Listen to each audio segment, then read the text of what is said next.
Police हमको gangster या बदमाश ऊंचा बना करके घुस कर सकती है पुलिस, और हमको मार भी सकती है।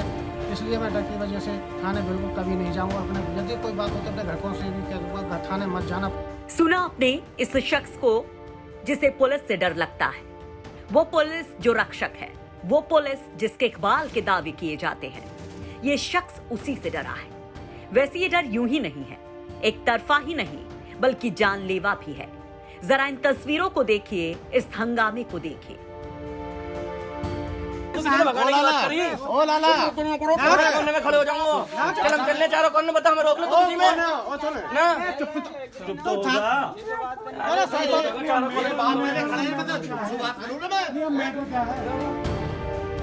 ये तस्वीरें हैं बुलंदशहर के पाली आनंदगढ़ी गांव की, जहां बुलंद तो बदमाशों के हौसले हैं और हो भी क्यों ना, शह जो है, साथ जो है वर्दी का। पंचायत चुनाव के नतीजे के बाद चुनावी रंजिश में एक पक्ष के लोग दूसरे पक्ष को धमकाते हैं, गाली गलौज करते हैं, और एक बार नहीं कई बार। 4-5 लोग दारू के नशे में थे, उन्होंने मुझे पकड़ लिया और मेरी गाली गलौज करने लगे। उसके बाद गांव वालों ने फैसला कर दिया, मैं भाग करके अपने घर आ गया। उसके बाद फिर वो मेरे घर पर चढ़ाए और मेरे साथ मारपीट की, मेरे बच्चों के साथ, और गाली गलौज करते गए। फिर वहाँ फैसला हो गया, वो चले गए। तीसरी बार में प्लान के साथ आए।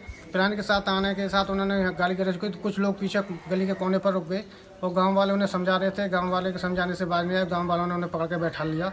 फिर 112 नंबर पर पुलिस को फ़ोन किया, 112 नंबर पुलिस आई, उन दोनों को साथ ले गई। उसके बाद जब दूसरी बार हुआ था, मैंने तहरीर दी थी। बदमाश घर में घुसकर मारपीट करते हैं। इतना ही नहीं, शराब के नशे में वो बदमाश घर की महिलाओं के साथ बदतमीजी भी करते हैं। हम लोग यहाँ पे इकट्ठे ठहरे थे अपने घर के गेट पर, और वहाँ से गांव की तरफ से काफ़ी लोग आए। आने के बाद में हम उनको देख करके अचंभे पड़ गए, भाई ये लोग कैसे आ रहे हैं नशे में। फिर उन्होंने हमारे साथ पास में आकर के बदतमीजी पर उतारू हो गई। बदतमीजी उतारू होने के काफ़ी लोग हमारे पास में जो खड़े थे, पर इन्हें दारू पी रखी है। हमने उनके हाथ तक के जोड़े। हाथ जोड़ने के बाद में उनको वहाँ से हटाने की कोशिश करी। वो बिल्कुल झगड़ा करने की मादा हो गई। झगड़ा करने की हमारी बहन बेटी वहाँ थी, ऐसी ऐसी बुरी गालियाँ दी जो हम बर्दाश्त नहीं कर पाए। बात पुलिस तक पहुंचाई जाती है, पुलिस मौके पर भी आती है, बदमाशों को पकड़ती भी है, लेकिन फिर शुरू होता है खाकी का खेल। क्या करें सर, हम तो बहुत परेशान है पुलिस से। पुलिस ने हमने ही रिपोर्ट की और हमको ही पुलिस ने हवालात में डाल दिया। और पुलिस ने हवालात में डाल दिया। सुबह को हमको हथकड़ी लगा कर एसडीएम के सामने पेश किया। कार्रवाई से क्या खुश हो सकते हैं? एक बात बताओ कि हम एफआईआर कर रहे हैं, हमारे साथ ही बदतमीजी हो रही है, हमारे ही जेंट्स लोग पिट रहे हैं, और उसके बाद पुलिस हम लोगों को ही पकड़ के हमारे जेंट्सों को पकड़ के लेके जा रही है, उन्हें हथकड़ी लगा के जेल में डाल ली है। तो आगे हम बताओ, कानून व्यवस्था से तो हमारा भरोसा ही उठ गया है।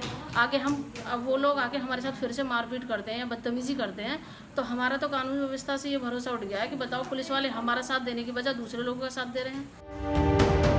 गजब बुलंद पुलिस है ये कि जो पीड़ित है वही हवालात में डाला जाता है। उस पर भी देखिए धारा 151। इस धारा के तहत पुलिस हथकड़ी भी लगा देती है।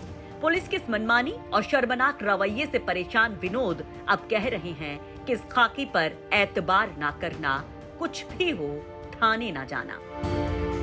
पुलिस पर बिल्कुल भरोसा नहीं है सर आने वाले टाइम में, क्योंकि जब एक पुलिस शिकायतकर्ता को ही पुलिस हवालात में डाल सकती है और एक क्या उनका चालान कर दिया तो आगे के पुलिस हमको गैंगस्टर या बदमाश ऊंचा बना करके घुस कर सकती है पुलिस, और हमको मार भी सकती है।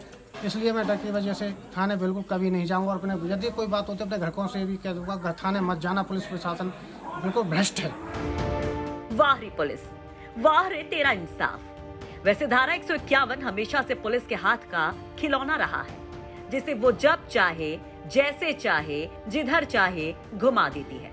वहीं मामले में एसपी साहब जांच के बाद कार्रवाई की बात कह रहे हैं, लेकिन सवाल यह है कि क्या वाकई इस मामले में निष्पक्ष जांच होगी और पीड़ित परिवार को इंसाफ मिलेगा, और खाकी को यूं शर्मसार करने वालों का इलाज क्या होगा?